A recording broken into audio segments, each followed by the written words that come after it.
ಸ್ನೇಹಿತರೆ, ನಾನು ನಿಮಗೆ ತೋರಿಸ್ಕೊಡ್ತಾ ಇರುವಂತದ್ದು ತುಂಬಾ ಪುರಾತನ ಮತ್ತು ಶಕ್ತಿಶಾಲಿಯಾದಂತಹ ವಶೀಕರಣ ವಿದ್ಯೆ. ಈ ವಶೀಕರಣ ವಿದ್ಯೆನ ನೀವು ಯಾರ ಮೇಲೆ ಪ್ರಯೋಗ ಮಾಡಬೇಕು, ಯಾವಾಗ ಪ್ರಯೋಗ ಮಾಡಬೇಕು ಮತ್ತು ಇದರಿಂದ ಆಗುವಂತಹ ಅನುಕೂಲಗಳು ಹೇಗೆ, ಯಾವ ತರ ರೀತಿಯಲ್ಲಿ ಇದನ್ನ ಮಾಡಿದ್ರೆ ನಿಮಗೆ ಉಪಯೋಗವಾಗುತ್ತೆ ಅಂತ ಇವತ್ತಿನ ವಿಡಿಯೋದಲ್ಲಿ ಸಂಪೂರ್ಣವಾಗಿ ತಿಳಿದುಕೊಳ್ಳೋಣ. ಹಾಗೂ ಅದಕ್ಕಿಂತ ಮೊದಲು ನೀವಿನ್ನು ನಮ್ಮ ಚಾನೆಲ್ ಅನ್ನು ಸಬ್ಸ್ಕ್ರೈಬ್ ಮಾಡಿಲ್ಲ ಅಂದ್ರೆ ಈ ಕೂಡಲೇ ಸಬ್ಸ್ಕ್ರೈಬ್ ಮಾಡಿ, ಬೆಲ್ ಐಕಾನ್ ಟಚ್ ಮಾಡಿ, ಆಲ್ ಅಂತ ಕ್ಲಿಕ್ ಮಾಡಿ. ಸ್ನೇಹಿತರೆ, ಮೊದಲಿಗೆ ನಾವು ಯಾರನ್ನಾದ್ರೂ ತುಂಬಾ ಪ್ರೀತಿ ಮಾಡಿದ್ರೆ ಅಥವಾ ನಮ್ಮ ಪರಿಚಯಸ್ಥ ಮಹಿಳೆ ಆಗಿರ್ಬೋದು, ಗೃಹಿಣಿ ಆಗಿರ್ಬೋದು, ಅಥವಾ ಮದುವೆ ಆಗಿರುವಂತಹ ಮುತ್ತೈದೆ ಹೆಂಗಸರಾಗಿರ್ಬೋದು, ಅವರ ಜೊತೆಗೆ ನಾವು ಯಾವುದಾದ್ರೂ ಒಂದು ವಿಶೇಷವಾದಂತಹ ಕಾರ್ಯಗಳನ್ನು, ಕೆಲಸಗಳನ್ನು ಅಥವಾ ಬೇರೆ ಇನ್ಯಾವುದೋ ರೀತಿಯ ಉಪಯೋಗವನ್ನು ಪಡೆದುಕೊಳ್ಳಬೇಕು ಅನ್ನೋದಾದ್ರೆ ನೀವು ಅವ್ರ ಹತ್ರ ಮಾತಾಡೋದಿಕ್ಕೆ ತುಂಬಾ ಕಷ್ಟ ಆಗ್ತಾ ಇರುತ್ತೆ. ನಾಚಿಕೆ, ಸಂಕೋಚ, ಮುಜುಗರ ಎಲ್ಲ ಆಗ್ತಾ ಇರುತ್ತೆ. ಆದ್ರೆ ಇದೊಂದು ಕ್ರಿಯೆನ ಮಾಡಿ ಸ್ನೇಹಿತರೆ, ಖಂಡಿತವಾಗಿಯೂ ಅವರಾಗಿದ್ದವರೇ ನಿಮ್ಮ ಹತ್ರ ಬಂದು ನಿಮ್ಮ ಆಸೆ ಆಕಾಂಕ್ಷೆಗಳನ್ನೆಲ್ಲ ಪೂರೈಸ್ತಾರೆ. ಇದನ್ನ ಹೇಗೆ, ಯಾವ ರೀತಿ ಮಾಡಬೇಕು ಅಂತ ಹೇಳ್ಕೊಡ್ತೀನಿ ನೋಡಿ. ಒಂದು ವಿಶಿಷ್ಟವಾದಂತಹ ಕಾಮ ಸಂಮೋಹಿನಿ ಮಂತ್ರ ಇದೆ. ಈ ಕಾಮ ಸಂಮೋಹಿನಿ ಮಂತ್ರ ಅಂದದ್ದು ತುಂಬಾ ಪುರಾತನ ಕಾಲವಾದ ಮಂತ್ರ. ಈ ರಾಜ ಮಹಾರಾಜರು ಮಹಾರಾಣಿಯರನ್ನು ಇಷ್ಟಪಡೋದಿಕ್ಕೆ ಅಥವಾ ಮಹಾರಾಣಿಯರು ತಮ್ಮ ಮಾತುಗಳನ್ನು ಕೇಳುವುದಕ್ಕಾಗಿ ಶತ್ರು ಪತ್ನಿಯರನ್ನು ತಮ್ಮ ವಶವಾಗಿ ಮಾಡಿಕೊಳ್ಳಲು ಬಳಸುತ್ತಿದ್ದಂತಹ ಕಾಮ ಪತ್ರ.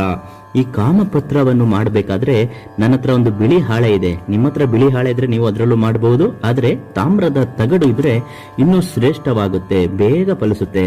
ಇದನ್ನ ಮಾಡಬೇಕಾಗಿದ್ರೆ ಸಮಯ ಬಂದು ರಾತ್ರಿ 12 ಗಂಟೆ ಆದಮೇಲೆ ಅಥವಾ ಬೆಳಗಿನ ಜಾವ 6 ಗಂಟೆಯ ಒಳಗೆ, ಈ ಮಧ್ಯರಾತ್ರಿ ಎಲ್ಲರೂ ನಿದ್ರೆ ಮಾಡುವ ಹೊತ್ತಿನಲ್ಲಿ ಈ ತಂತ್ರನ ನೀವು ಮಾಡಬೇಕಾಗುತ್ತೆ. ಮೊದಲಿಗೆ ಒಂದು ಬಿಳಿಯ ಹಾಳೆಯನ್ನು ತೆಗೆದುಕೊಳ್ಳಬೇಕು. ಬಿಳಿಯ ಹಾಳೆ ಮೇಲೆ ಇದೊಂದು ಮಂತ್ರವನ್ನ ಬರೆಯಬೇಕು. ನೆನಪಿನಲ್ಲಿಡಿ. ಇದನ್ನು ಮಾಡೋದಕ್ಕಿಂತ ಮೊದಲು ನಮ್ಮ ಗುರುಗಳಾದ ನಂಬರ್ 1 ವಶೀಕರಣ ಸ್ಪೆಷಲಿಸ್ಟ್ ಇವರಿಗೆ ಒಂದು ಕರೆ ಮಾಡಿ ಇದನ್ನ ಮಾಡಿದ್ದೆ ಆದಲ್ಲಿ ತುಂಬಾ ಸಖತ್ತಾಗಿ ನೀವು ಅನ್ಕೊಂಡಿದ್ದೆಲ್ಲ ನೆರವೇರುತ್ತೆ. ಇದನ್ನ ಮಾಡ್ತಾ ಇರಿ. ಮಾಡಿದ ತಕ್ಷಣ ಒಂದು ಕರೆ ಮಾಡಿ, ಇದನ್ನ ರಿಸಲ್ಟ್ ನೀವೇ ಹೇಳ್ತೀರಾ. ಇದನ್ನ ಮಾಡಬೇಕಾಗಿರೋದು ಮೊದಲು ಒಂದು ಮಂತ್ರ ಬರ್ಕೋಬೇಕು. ಮಂತ್ರ ಅಂದ್ರೆ 3 ಅಕ್ಷರಗಳಲ್ಲೇ ಇರುತ್ತೆ. ಕಾಮ,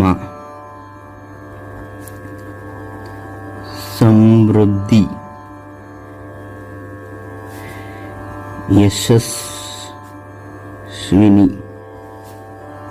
ದೇವಿ, ಆಹ್ವಾನ.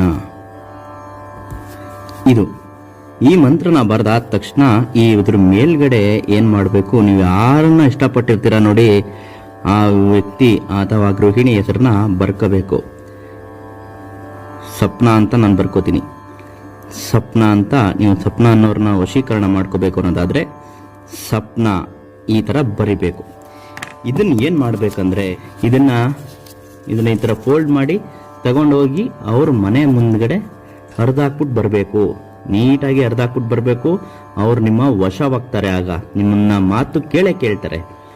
ನೀಟಾಗಿ ಹರಿದಾಕಿ ಅದ್ರ ಮೇಲೆ ಅವ್ರ ಹೆಜ್ಜೆ ಇಟ್ಟರೆ ಸಾಕು ಸ್ನೇಹಿತರೆ, ಅವ್ರು ನಿಮ್ಮ ಮಾತು ಕೇಳ್ತಾರೆ. ನೀವು ಅನ್ಕೊಂಡಿದ್ ಕೆಲಸ ಎಲ್ಲ ಮಾಡ್ತಾರೆ. ನಿಮ್ಗೆ ನಿಧಾನವಾಗಿ ಅವ್ರು ನಿಮ್ಮ ವಶವಾಗ್ತಾ ಬರ್ತಾರೆ. ಇದು ಮಾಡಕ್ ಗೊತ್ತಾಗಿಲ್ಲ ಅಂದ್ರೆ ನಮ್ಮ ಗುರುಜಿಗೆ ಒಂದು ಕರೆ ಮಾಡಿ ಎಲ್ಲ ಹೇಳ್ಕೊಡ್ತಾರೆ ಅಂತೇಳಿ ಇವತ್ತಿನ ಕಾರ್ಯಕ್ರಮನ ಇಲ್ಲಿಗೆ ಮುಗಿಸ್ತಿದ್ದೇನೆ. ಎಲ್ಲರಿಗೂ ಒಳ್ಳೆಯದಾಗ.